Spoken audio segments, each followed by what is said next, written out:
ఆంధ్రప్రదేశ్ బాధ్యతలు నాకు అప్పగించడానికి కాంగ్రెస్ పార్టీ నా మీద ఎంతో నమ్మకం ఉంచింది.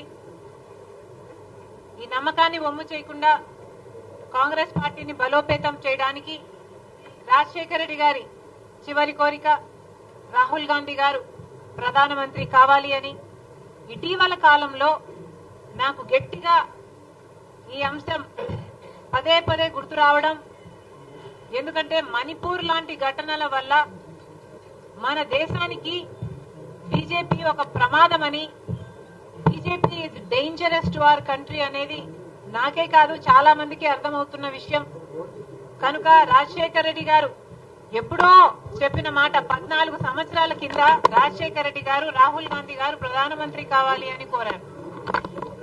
ఆ మాట ఈ రోజుకి ఎంత వాస్తవం అవుతే ఎంత బాగుంటుంది అని ఈ రోజుకి కూడా నాతో పాటు ఎంతో మంది భావిస్తున్నారు. ఎందుకంటే only the Congress party is the largest secular party of this country. BJP party లాంటి రైటిస్ట్ పార్టీలు అధికారంలో ఉంటే మణిపూర్ లాంటి ఘటనలే జరుగుతాయి. బీజేపీ పార్టీ ఇప్పటికే ఆంధ్ర రాష్ట్రానికి చేయాల్సిన అన్యాయం అంతా చేసింది.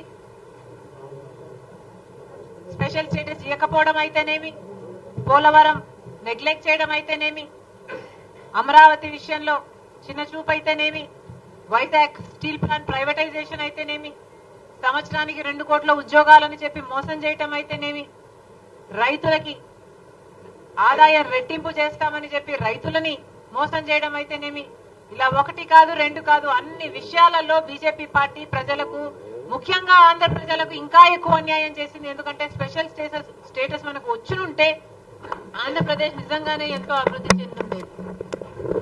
All the more reason Andhra Pradesh ప్రజలు బీజేపీ పార్టీకి బుద్ధి చెప్పడానికి they have every reason. And that's why ఈ రోజు మేము కాంగ్రెస్ పార్టీ తరఫున ఆంధ్ర ప్రజలను కోరుతున్నాం. ఇప్పుడు ఉన్న అధికారంలో ఉన్న వైసీపీ పార్టీ అయితేనేమి, వైసీపీ అయితేనేమి, ప్రతిపక్షంలో ఉన్న తెలుగుదేశం అయితేనేమి, ఈ 2 పార్టీలు పేరుకు మాత్రమే వేరే పార్టీలు తప్ప నిజానికి బీజేపీ పార్టీకే తొత్తులు. వీళ్లకు పొత్తులు ఉన్నాయి లేవు అన్నది డిస్కషన్ కాదు. ఎందుకంటే వీళ్లకు పొత్తులు కంటికి కనిపించని పొత్తులు ఉన్నాయి.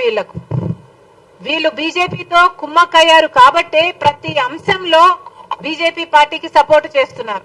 వీళ్ళ ఎంపీలు వైసీపీ ఎంపీలు కారు, తెలుగుదేశం పార్టీ ఎంపీలు తెలుగుదేశం పార్టీ ఎంపీలు కారు, వీళ్ళంతా బీజేపీ పార్టీ ఎంపీలు.